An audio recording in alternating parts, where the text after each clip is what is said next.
जी बोलिए।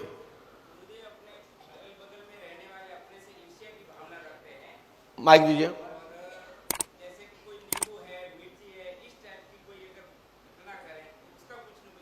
माइक से बोलिए। गुरुदेव के प्रणाम में कोटि कोटि प्रणाम। गुरुदेव मेरा ये है कि जैसे अपने अगल बगल में अपने घर के आजू बाजू में कोई रहने वाले अपने से ईर्ष्या की भावना से रहते हैं या अपने ऊपर जलनशीलता का भाव रखते हैं या अपने कहीं इधर उधर कहीं मिर्ची है नींबू है इस तरह का कुछ करता है, तो उसके बारे में कोई न कोई उपाय बताइए। आपका नाम क्या? आपका नाम क्या? मेरा नाम गोपाल सिंह राव, चंद्रपुर डिस्ट्रिक्ट महाराष्ट्र से हूँ मैं। जी, आपका अपना मोबाइल नंबर बता सकते हैं? 8888। देखिए मैं आपको बता दूं, ये बहुत ही सुंदर विषय कहा आपने। मैं आपको अपनी तरफ से पंडोकर धाम की पीठ की ओर से आप ताली बजा करके सबसे भी कहेंगे ताली बजाएं, और उनके बहुत ही सुंदर प्रश्न का जो किया है उसका मैं उत्तर दे रहा हूं। सुने, कई बार आपके अड़ोसी पड़ोसी मजा लेने के लिए एक नींबू लेते हैं, उसमें रोली लगाते हैं, एक कील लगाते हैं और तुम्हारे दवाई फेंक देते हैं। मेरी बात समझना ना? तो इससे डरना नहीं है। कई लोग सोचते हैं कि ये व्यक्ति डरता है, तंत्र से डरता है, जादू से डरता है, टोने से डरता है। तो कई लोग क्या करते हैं कि एक पीला नींबू लिया या हरा नींबू लिया और उसमें एक कील लगाई, थोड़ी रोली लगाई और लिया और तुम्हारे धैर्य पर रख दिया। कई लोग ऐसा करते हैं। मैं कई लोगों को उदाहरण बताते हैं। कई लोग आए, बोले महाराज हमारे द्वार पर मांस रखा मिला। हमने कितना मिला? बोले इतना मिला। हमने काय का था? बोले पहचान नहीं पाए, लेकिन मांस था, खून खून था और साथ में एक नींबू भी था, वहां रोली लगी थी, वहां कुछ चूड़ियां भी रखी थी। तो हमने कहा क्या हुआ फिर? बोले हम डर के मारे उसको छू लिए, उस दिन से हमें बुखार आ गया। उस दिन से हमें ऐसा लग रहा है कि मेरे घर में कोई आ गया, कोई घुस गया। तो मैं आपको बता दूं, कई लोग मात्र तुमको डराने के लिए ऐसा करते हैं और भय के कारण ऐसा हो जाता है। बुखार भी आ जाता है और घर में निगेटिविटी टाइप ही लगने लगती है। परंतु जब ऐसा कुछ है तो एक घर की जो झाड़ू होती है, झाड़ू, उस झाड़ू से उसको सरका दो। जी गुरुदेव। या एक बाल्टी में पानी ले, उस पानी से तेजी से मारे, वो बह जाए और बहने के बाद नीचे गिर जाने के बाद उसको नाक भी जाना, कोई दिक्कत नहीं होगी। जय गुरुदेव, कोटि कोटि प्रणाम। एक उपाय ये हो गया। इसी का दूसरा उपाय यह है कि आपके घर में नमक होता है, नमक खड़ा वाला, खड़ा नहीं हो तो पिसा हुआ टाटा का हो जी। यदि वो भी ना हो, यदि है, यदि कई लोगों के तो नहीं खपता है, तो सोना नमक हो, सेंधा नमक। हाँ सेंधा नमक, उसको अपने हाथ में एक चुटकी ले लेना है। डिगरा वाला है तो 1-2 डिगरे लेना जी। और पिसा हुआ है तो थोड़ा सा, आधी चुटकी लेके अपने हाथ में रख के अपने परिजनों को नाम लेकर के, कौन कौन परिजन है सबको सेव करने के लिए, और वो देहरी पर डाल दें और एक बाल्टी पानी डाल दें, उसकी तंत्र मंत्र खत्म। पंडोकर सरकार की जय। तंत्र मंत्र रहेगा ही नहीं, ये मैं गारंटी देता हूं। इससे बड़ा कोई दूसरा प्रयोग नहीं है। और फिर लास्ट में आपको लगता है कि अब हम सही हैं, तो घर में एक रामचरितमानस का पाठ भी करा दें।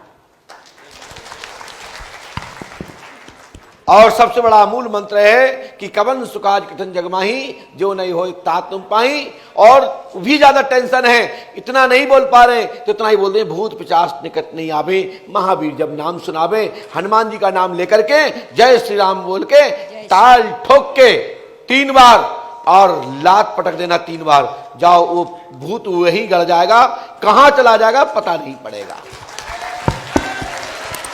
ये हमने आपको 3-4 नुस्खे बता दिए और वो सब लाजवाब हैं, बहुत ताकतवर हैं, इसका कोई तोड़ नहीं है। और कुछ बोलना चाहते कोई? नमस्ते गुरुजी। जी जी प्रणाम। बोलिए।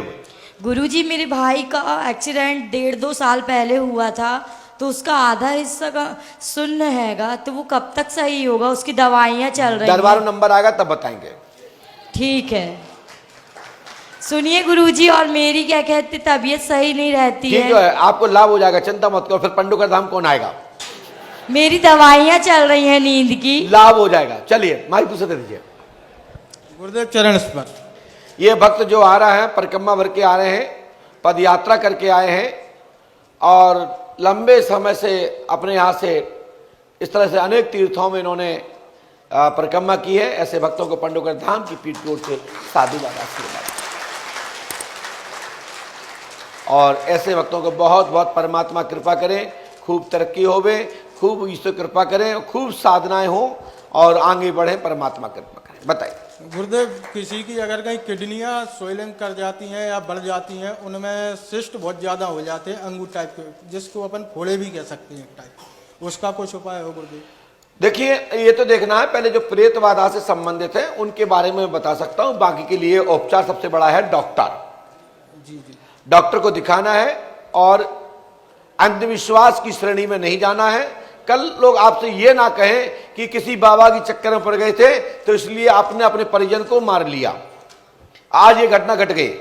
तो पहले बीमारी के लिए है डॉक्टर और उसके बाद भूत बाधा के लिए है गुरुजी और उपचार। यानी भूत बाधा से किसी को किडनी में पथरी हो गई है, दिनारी है, जीड़ गर्मी से कोई तत्व बन गए हैं, तो उसके लिए साधारण सा उपाय है कि आप अय्या झारा जानते हो, अय्या झारा ऊंट कटारा, जो गांव के लोग जानते हैं, है ना। तो अय्या झारे की जड़ को लेना है, 7 बार उसारना है और अमुक व्यक्ति के ऊपर उसी के हाथ में बांध देना है। उसके अंदर की जो भी जीड़ गर्मी होगी, जीड़ गर्मी के माध्यम से जो भी इन्फेक्शन होगा, जो प्रेत बाधा संबंधित है और प्रेत बाधा के कारण से आप रोग बन गया, यानी बीमारी बन गई है, उसमें तत्काल लाभ मिल जाएगा और चल रही दवा लग जाएगी और फलीभूत हो जाएगा, ठीक हो जाएगा। धन्यवाद।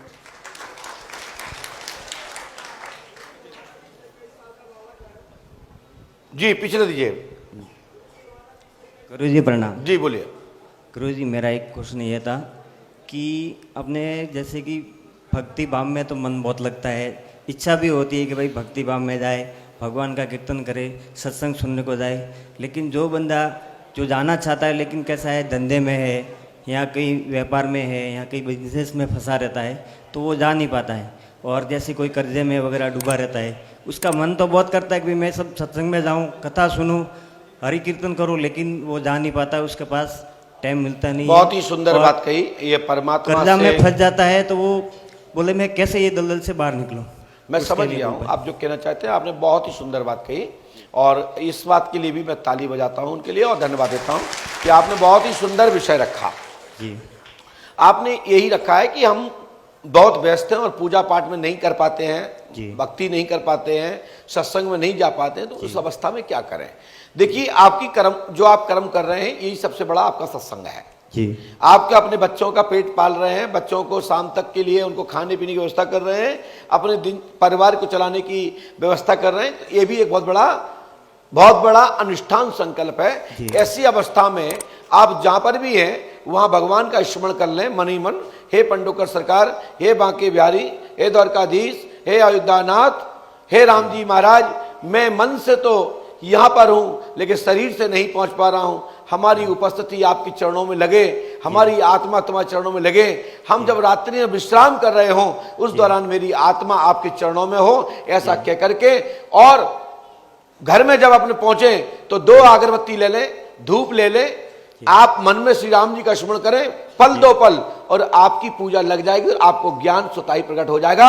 अल्पकाल गुरु ग्रह प्रण गए रघुराही, अल्पकाल सब विद्या पाई। जब अपने गुरु का स्मरण करेंगे तो ऑटोमेटिक जो गुरु ने सत्संग में बोला होगा वो आपकी आत्मा को प्राचीन समय की स्मृतियां खुल जाएंगी और आपके अंदर बोध आ जाएगा, ज्ञान आ जाएगा। ये ऐसा महर्षियों की चर्चा है। जी सर।